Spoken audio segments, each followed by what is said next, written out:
Alright guys, welcome back to the channel. Today we're making some great progress. We're going to be putting the transmission and the engine in the car. As you saw last video, we got it all painted. So I started putting a lot of the trim pieces on, the chrome accent pieces, stuff like that, reattaching the doors, hood, deck lid, all that stuff. So that's all starting to come back together. Door cards, clean those all up, put them back in. So we're going to be putting in the transmission and the engine, and hopefully if we can do that quickly, it should be pretty straightforward. We'll be able to have the back tires off the ground and give it a quick test with just a 12-volt car battery. I know I did about 2 videos ago, maybe 3. I introduced the motor we're using, the Prestolite 96-volt DC motor, and I also showed how we use the coupler to the transmission and how we did that. So I was already starting on this, and I realized this is probably going to be a good video for that. So I already actually have the transmission up into it. It's pretty straightforward when it comes to any sort of transmission going back in.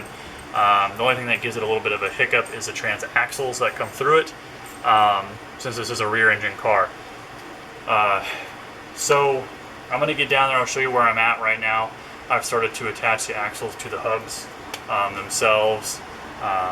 So we'll zip through those, get everything mounted back up, and then we can start putting the motor up to it. So let me get y'all reset. Alright, so like I said, I've got the transmission back up in here. I have it jacked up, and in here, this is really what's only holding it up. I'm starting to put the bolts back in the hubs. So I've already got 2 on here. I need to get the other ones on the other side. So I'm going to knock those out really quick. These are a 17mm bolt. Takes 4 of them. And then we're going to go on the underside, do the 2 mounts that are back under here. And get that pretty level. As you can see, I have it up on jack stands, just to give me that extra leverage. And I did take off this back panel. When I did the video, I think it was my 3rd video on the channel. Make sure you check that out. It's when we first took out the original internal combustion engine and the transmission together as one unit, got it to the ground and out. So there's a couple comments about taking this panel off, and there's 6 here. So there's 6 13mm nuts that hold on that back panel. And it makes it a lot easier to work because you can be right here in the action and not having to dangle over that panel. So that's really nice. Thank you for those that commented on that. I appreciate that. So what I'm going to do is I'm just going to zip through this real quick, and then we'll get to the underside. So without all this talking, let's just get started.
Alright, so a little bit of running around as you saw through that little speed up there, but we've got 4, and then the 2 mounts on the back side that actually mount up to the body of the car.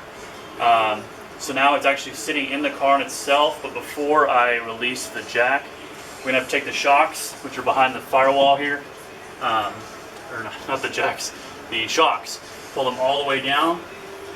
It's going to take a little wrestling. but they'll come down. I don't know how well you can see that. There's one here and one on the other side of this radiator housing. And then we're going to put those up. That way it helps support the control arms back here. And then it should be all set and in there. And then we can move on to the motor. On these, I got these from Midwest Bayless. They're in Ohio. The shocks. And they came with, if I can pick it all up here, and they came with the new bushings and everything. So this part I actually stick on the shock itself up, and then hello, dogs come and say hi. And then this is what I put on the bottom, and then the nut and the lock nut on the bottom there. And the dogs just love the attention, if you can't tell. They like when I'm crawling on the ground. So anyway, we're gonna do this for both sides real quick. We're gonna zoom through it, and then I'll take you all a walk around real quick, and then we'll put the motor on.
Alright, so before we put the motor in, I just wanted to go over what I'm using really quick. I have these 1/2-inch bolts. They're super thick. These are what they are. I got them at the hardware store. Nothing fancy. I got a super big washer just to sit flush up against that mounting plate, the coupling plate. And I got some nylon lock washers. That way it doesn't back off, because I'm afraid the vibration of the motor, the road, can slowly start backing those off. You can put some Loctite, the blue lock thread, on there also, and that'll help prevent that from happening. So these two I have on the top just because they're the most load bearing, and then the two that are on the side we're going to have regular with just thread locker on them. All four are going to be these bolts, so as long as I get it flushed even to the face of the transmission where they're nice and flat, they should be able to go all the way through. Put this on the transmission side, on the back side where it comes to the front. Better than that, but that's how it'll go on. We're gonna do that for all four. I'm gonna mount this thing on the jack. As you guys know, my jacks are not the best, but you know, not everybody has the best stuff out there to do this kind of thing. So if I can do it, you guys can definitely do it. But let me get this mounted up, and we'll get started. All right. So before we start, I just wanted to show this really quick. We have our 96 volt DC motor here. This is our adapter plate. This is what we'll be mounting to the transmission face. We've got the holes marked, ready to go, and this is our coupler itself. I showed this 2 videos ago, 3 videos ago. I think there's so many now. But this is the coupler. It's already attached to the key shaft of the motor. So what we're going to be doing is putting it on the jack. We're getting it up and getting the splines of the transmission into the old clutch friction plate, which we've now mounted onto here. So I'm going to get this set up, and we're going to ease it on there. So it's going to be a lot of finagling, so I think I might just zoom through it just to show you all real quick. So here we go.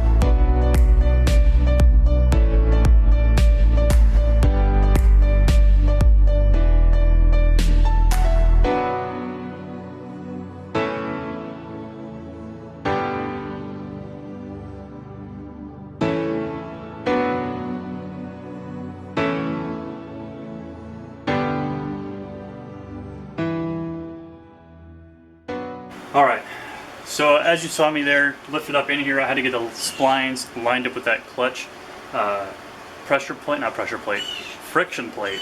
And so now that those are in there, they're actually touching. So I was able to feed a couple of these bolts as guide bolts. The ones here on the bottoms are just a little too short, but that's because the way that they're not flat like this. On the bottom it's opened a little bit like that. So the top ones are touching, but the bottom ones aren't. So that means I'll just have to pick up on the transmission a little bit, and it should bring it back together like that. And then I'll be able to feed them through. If I can't, I'll have to get just a little bit longer bolts to at least grip it, and then it'll pull it together. So I'm going to put these on here now. These are those same nuts and bolts I had shown earlier. I am just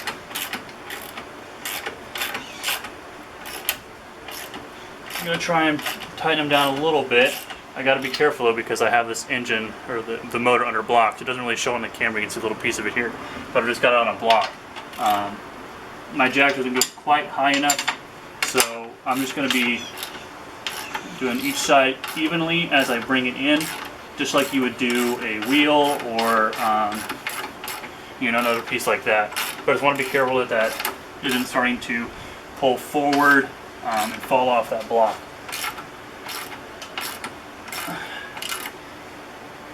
Now, I'm not using any power tools here, just because I do want to control how fast I'm bringing it in. You can see it start to move, and you can see this bottom one start to poke out on the bottom, come through that adapter plate. I don't know how well you can see that there, but it's down here in this corner. So I'm just taking my time, going back and forth, and make sure these washers are on here. They're not very thick, but it just helps to disperse the pressure a little bit.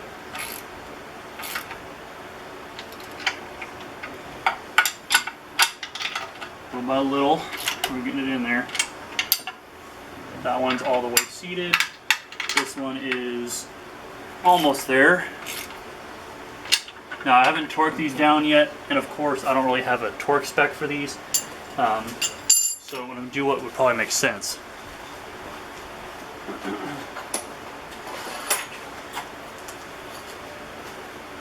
And of course, before I go anywhere with this thing, I'll be torquing down the hubs, all the pieces like that, just to be safe. I'm pretty sure those, I'll have to look in the book, but I think they're like 50 foot-pounds, maybe 55. I'd have to look. So this one's just going to be tapped a little bit, a tight squeeze.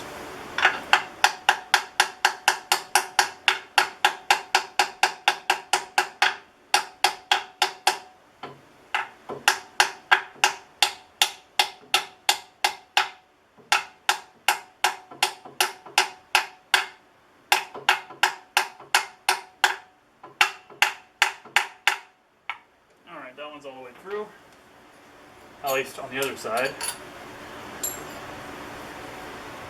So we're completely off the blocks, which means that we are solely resting on the transmission mounts, and the weight is on the axles. Now, that's not a bad thing because the axles aren't touching anything. We're not touching the control arms on the bottom, so I'm not worried about them bending. There's very, very minimal play allowance in the axles for obvious reasons. I think I'm definitely having to get longer ones because it just only gets a couple threads on there.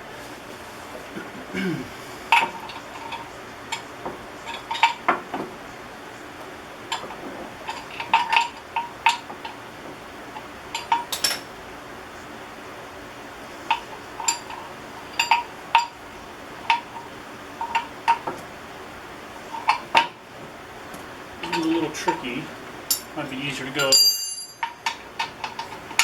socket in the back and just do the wrench in the front.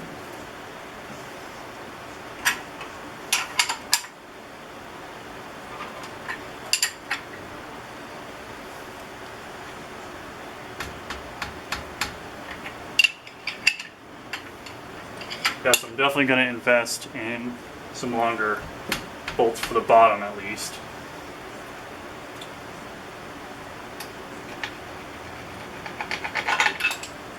But at least they're on.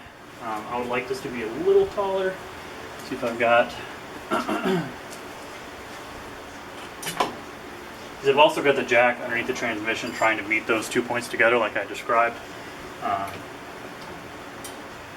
So that's why it's also being supported up like that.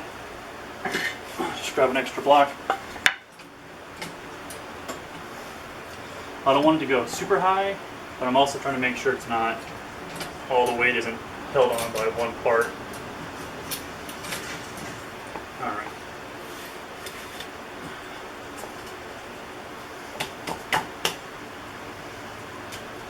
Alright, so that is on there. I can probably leave the jack on. So, let me take a step back and we'll do an overall look. Alright, so I'm holding y'all by hand.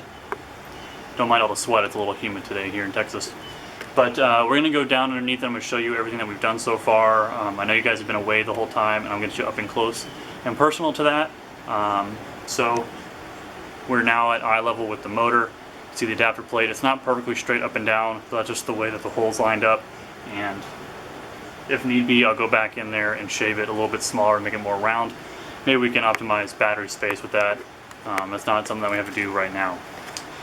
But as we come in, these are those hubs I was doing earlier. Right there. And the shock. So as we go to where the jack stand, the floor jack, I have trouble with vocabulary today. Sorry about all the shake. We can see here where the motor, coupler plate, and transmission meet.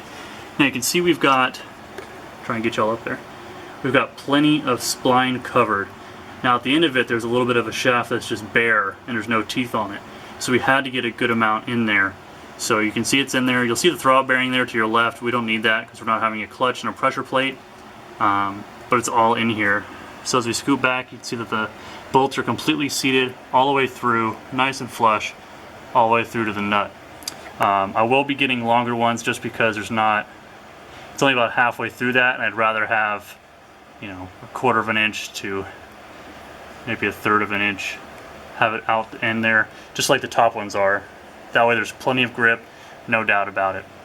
So, but we should be able to get under here. We can turn it by hand. That's good. So, let's get y'all back on the stand and we'll hook up a battery and see how it goes. Alright, so we're about to do a test run. I just have a 12-volt lead-acid car battery. The motor actually spun in reverse from the direction we needed. I know when we did the very first motor test video, I thought it was the right direction, but it wasn't. But the good thing about a DC motor is you can just cross to the diagonal of the terminals and use the opposite corners to change the polarity, which will change the direction of the motor. So now I have it in second gear. I just quickly hooked up the shift linkage. And we're gonna go for the first time. I haven't seen it done it since we've been doing this. So hopefully nothing goes crazy wrong. Gosh, I hope nothing goes wrong. But just keep a look at the wheels here and here. It's in second gear, so it should be able to spin with just 12 volts. So here we go.